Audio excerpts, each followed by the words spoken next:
Hi guys, Nurse Nikki here at City Facial Plastics. We're going to be reacting to I Dissolved My Under Eye Filler by Macro Beauty Refinery 29. When I first started getting filler about 8 years ago, I didn't really do my research. If you go to someone who's really not as experienced, you can get the wrong product under the eye. And I think really that's what happened to me.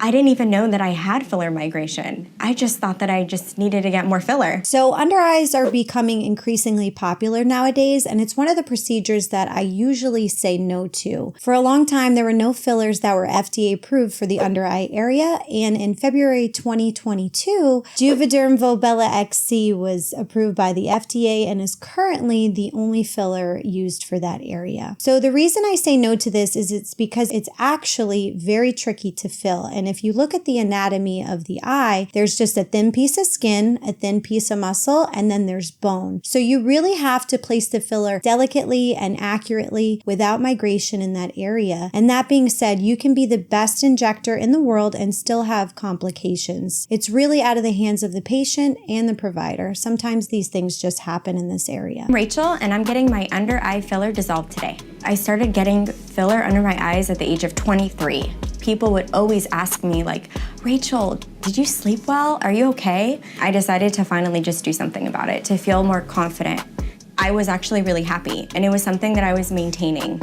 But in the last few years, every time that I would do it, my under eyes would actually start to look worse. Right, and you can see in her eye area, she's starting to look a little bruised. And in her case, it's a nice non-surgical way to improve the area, so it makes sense to go for it. She's been maintaining it, so unfortunately, a lot of the times filler is inappropriately used in the area, and adding to the filler like she's doing, it can actually worsen the problem. The skin is very thin in this area, and as you can see, she's wiping her eye and she's manipulating that product, and she's starting to look blue and very bruised under the eye, and that's called the Tyndall effect. So the physical nature of HA filler is actually a crystal-like structure, and when it's injected too close to the surface of the skin and the light bounces off of it, it gives off a type of bluish hue to it, and that's what's called the Tyndall effect. If you're maintaining it like this lovely lady here, over time patients can run into this complication, and it tends to look like a faint bruise, and it can actually make you look more tired than giving you that brightening effect that you were trying to achieve in the first place. So that's one of the first complications. That the bag would appear bigger.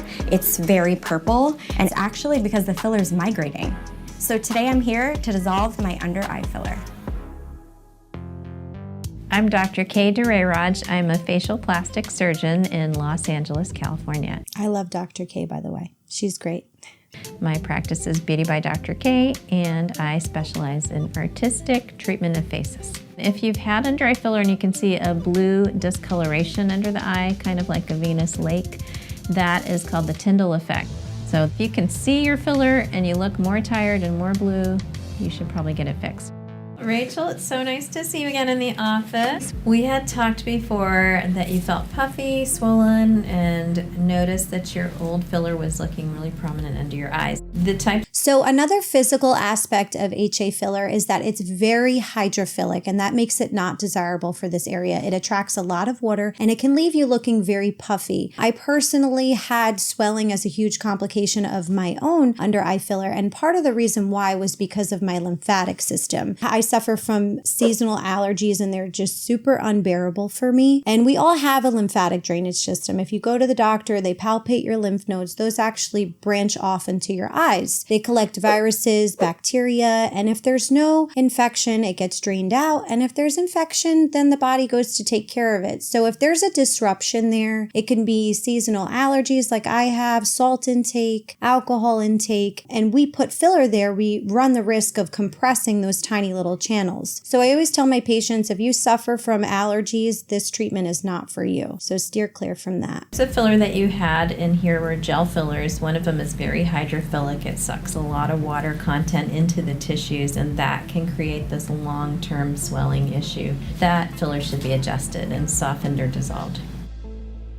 We're going to start with just something to make you more comfortable. This is topical numbing cream. It's a triple antibiotic. And the injection stings a little, so this just numbs the skin surface. It also has the benefit of making things look a little juicy, swelly, and it makes that little area that we have to treat protrude so I can see it just right. So this is a good way to make the patients feel comfortable. I used to do this. Dr. Linkov actually showed me what he does, and he puts a little bleb of lidocaine under the skin before we dissolve the filler, and it makes it really comfortable for you guys here at City Facial Plastics if you need any filler dissolved. Just right.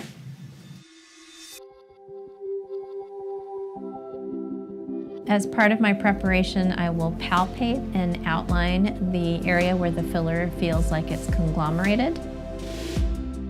And now we are going to give you the Hylenex shot, and this is just like a little miracle because really instantaneously you can start to see the dissolver working. We will draw up and inject the hyaluronidase very carefully with attention to avoiding the vascular and neurologic structures under the eyes, and with care taken to avoid bruising as much as possible. There is a way to also dissolve fillers with a cannula. I usually use a 27 gauge 1-inch cannula, and it's just less insertion points. So there's typically less bruising if you use this, but this is great too. And always go to an injector that marks the area beforehand. I like that Dr. K is marking where the area needs to be dissolved. It's just a more precise way. This can be somewhat stingy for the patient, so we treat the patient very quickly. Stinging subsides within a minute. Hyaluronidase is our enzyme that dissolves the filler virtually instantaneously. It's very fast acting. 50% of the product is dissolved instantly, and the half-life of the enzyme is 2 minutes, so it works super fast. The remaining of the dissolving process occurs gradually over 2 weeks. When we dissolve the filler and take the filler out, it's going to alleviate so many problems. It takes away blue discoloration, it takes away puffiness and bulging. It leaves you with a mild hollowing when the filler is adjusted, but we can... So you can already see, even though there's bruising, which is completely normal, she really didn't need under eye filler. It's looking great already that she's having it dissolved. And I do have to say, she has great bone structure in her cheeks. She has a great mid-face. If we keep filling one area, the rest of the mid-face will get neglected. I always say, and you guys have heard me say before, we have to look at the face in unison and distribute volume evenly, because if we don't, that's when things start to look very unnatural, unbalanced. And to me, whoever keeps filling her under eyes, seeing it dissolve now and seeing her natural anatomy, it really does a disservice for her. But we can fix that later. All right, you can see that already it's looking improved. Oh yeah. Amazing. I'm shocked that this is the result now. I can't imagine what it's going to be like in a couple weeks. Yeah, and it's going to get better over 2 weeks for sure. So I have had patients come in all the time just for under eye filler, and we decide to treat their mid-face first. And I had a lovely lady come last week. She was really persistent about the filler. I suggested to do her cheeks, and she came back 2 weeks later for Botox, and she told me they look pretty great. And I encourage a lot of my patients to do. The treatment isn't absolutely necessary, or if you're on the fence about it, I would say don't do this treatment for sure. In 24 hours, it'll start to look even better. You're going to do lymphatic massage where you start in the middle and milk swelling out. Morning and night, you can use my really awesome eye cream for that. At 2 to 3 weeks, we'll see you back. I'm really happy, thank you. I feel so much better. I already see a big improvement, and it's only been like 20 minutes, so I'm really eager to see what it's going to look like when it's fully dissolved in a couple weeks. I really wasn't sure how it was going to look after because I didn't know how much of the puffiness was actually the anatomy of my eye and how much of it was the migrated filler. So that's why I say it's so important to be upfront and honest with our patients and kind of guide them, because they tend to lose perspective of their natural anatomy, and it's up to us to try to guide them and make the right decisions with them. I always say I do a plan of care for my patients, and I go slow and steady. And this is especially for those who have been using filler for a really long time. It's good to say that to them. It's not about the money in a day that we're going to make. If they're not a good candidate, it's very important to say no. There have been days where I'm fully booked and I have to turn away half of my patients just because they're not a good candidate for a certain procedure. And I also think as a patient, it's really important to kind of listen to your provider and their suggestions. And if you have to get a second opinion, I always recommend that. I never tell a patient, oh, we have to make a decision right then and there. I love the consultation process and taking things slow. I like to think of it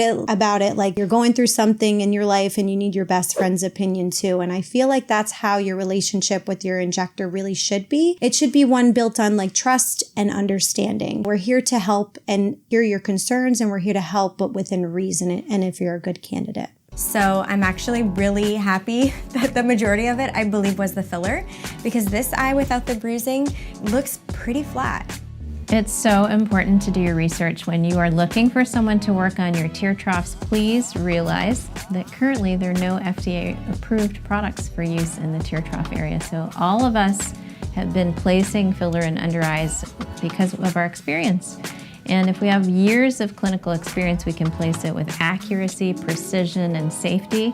And for people who are seeing someone who's an inexperienced injector, who really is just dabbling and doesn't do this on a regular basis, you can expect to have problems. And you need to be so careful. This is your eyesight. I do agree with Dr. K, but like I said, you can be hands down the best injector in the world, but this area is so unpredictable. So really think about if you need this procedure or not, but definitely find someone who's qualified. I have no makeup on under my eyes. I removed my concealer, and I have a little bit of bruising on this eye, which is totally normal, so I'm not worried about it. Going forward, I think I'm gonna do a little bit more research on, the product that I wanna use, and of course, I would recommend using a doctor that you really trust, who's super knowledgeable. Or a nurse, or a PA. Just do your research and be safe. So I hope you guys enjoyed this reaction video. Don't forget to like, comment, and subscribe, and I will see you next video. Bye!